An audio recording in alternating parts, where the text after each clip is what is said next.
Okay, so here I am entering another phase of art preparation. I have galleries in mind specifically to do some smaller pieces.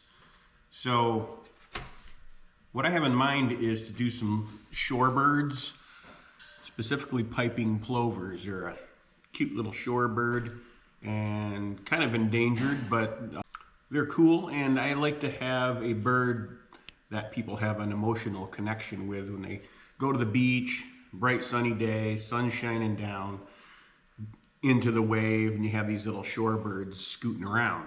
These shorebirds are seen in Lake Michigan, but they also migrate down to Florida. So this is something that if you're in Michigan or in Florida, you recognize this guy and you have a good feeling about him.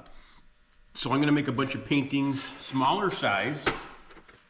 And one of the things I do is I plan for a good light for these pieces of brass because I want to capture the effect of brass where when you move around it, it looks like the water is moving. So I need to have a good light on them. So I have a variety of situ lights. These are my favorite lights. This one is 17 inches. Might be a little wide for this painting. I'd probably go with a little bit shorter one. So they mount on the back and they shine down and I can adjust the color. So I love these things and I plan on using them right before I even start painting.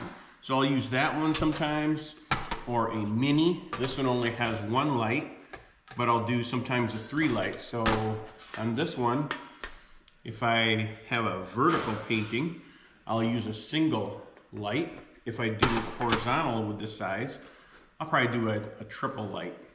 So price does come into effect. This is a couple $100 light. So I'll have to figure that into the cost of my painting and what I want to sell it for. A smaller painting like this, I'm just going to throw a number out, probably about $1,500. And if they don't want to sit too light on it, then I'll take that couple $100 off the final price. So what I'm doing here is planning things out, how I'm going to use it. Some of my wider paintings, I'll use a wider situ light. This is 30 inches, and it will cover a painting that's like 36 inches wide. So the lighting is always in play in what the painting will look like. So I acquired a bunch of paintings, older ones from Amanda Clark, and some raw materials, some brass and some paintings that got pretty beat up. So I'm going to be grinding down a lot of paintings and then starting from there. So I'm building up my inventory of brass canvases, if you will. I can't go down to Hobby Lobby and buy a brass canvas. So everything is made here in the shop. So I'll be first grinding down some of the old damaged brass paintings, and then I'll be, I'll be creating framing for the back of these out of wood, a little bit lighter weight instead of welding them together. Some of the bigger pieces I may weld together frames. So this is the first step, thinking about what I want to paint, what the customer might want to see, what the gallery, I have 2 galleries that I'm going to be installing in, and one of them is the Piping Plover in Manistee. The other one is Gallery 2 in Montague.